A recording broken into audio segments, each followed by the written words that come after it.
I work as a nurse in a hospital. Of course, there are a lot of scary and mystical stories about such places. But I thought that doctors were pragmatic enough to believe in supernatural phenomena. Then I changed my mind. However, when I came to work as a young woman, of course, I did not believe in such things until one moment. I stayed on night duty one day. I took the post, sat there, bored. Of course I was glad it was a quiet night. Not many patients, all asleep. And then, in my stupidity, we decided with a friend from surgery to quickly run outside for a smoke.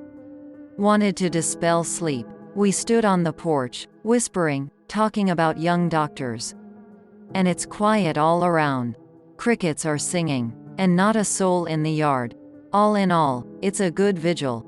I come back a little refreshed. I almost run up to my floor. And we have glass doors in the department, but not transparent. And I see a shadow flashed through the glass. Someone was walking down the hall. I think it was someone checking on me, or a patient wasn't sleeping. I was frightened and upset at the same time. I opened the door, getting ready to get a scolding and hoping that one of the patients was walking down the corridor. My footsteps are heavy, shuffling. It means a patient, but the long hallway is empty. No one is in it. But I can hear footsteps retreating into the semi-darkness. The main light is off, but at the beginning and end of the corridor the lights are on. And according to all the laws, I should be able to see who is walking down the corridor. I should start getting scared, but instead I walk down the corridor following the footsteps.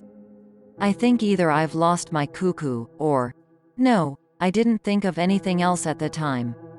And then, when almost... Judging by the sound, I caught up with the invisible, suddenly gurney to transport the bed that stood by the wall, of its own accord, slowly rolled, blocking my way. I just stood there, as if in the ground. I looked at her, my eyes bulging. And then these very shuffling steps sounded behind me, and I felt that someone grabbed me by the hair.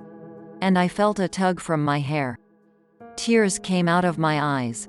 I bit my lip, afraid to scream my head off. People were sleeping. I turn around. No one. But I feel like my temperature is dropping. It's getting chilly. That's when footsteps sounded again at the far end of the corridor. And again the gurney started rolling on its own. I cried out in terror and rushed back to my post. From there I watched as the gurney slowly pulled up to one wall and stopped, then to the other. It was a fascinating and frightening sight at the same time.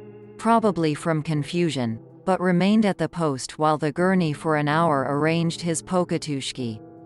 Did not guess, then no one to call for help. I did not think to call anyone to help.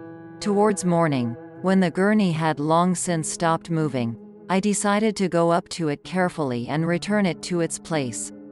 I was scared to the point of colic, but, as I said, I was still young and very afraid that I would be suspected of negligence. I told my girlfriend about the incident. She advised the ghost, and I think it was a ghost, to put a saucer of milk.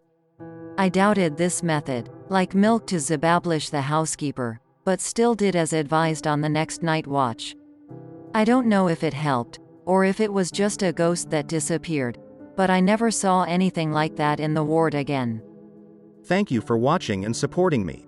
Subscribe to the channel, there will be many more interesting things.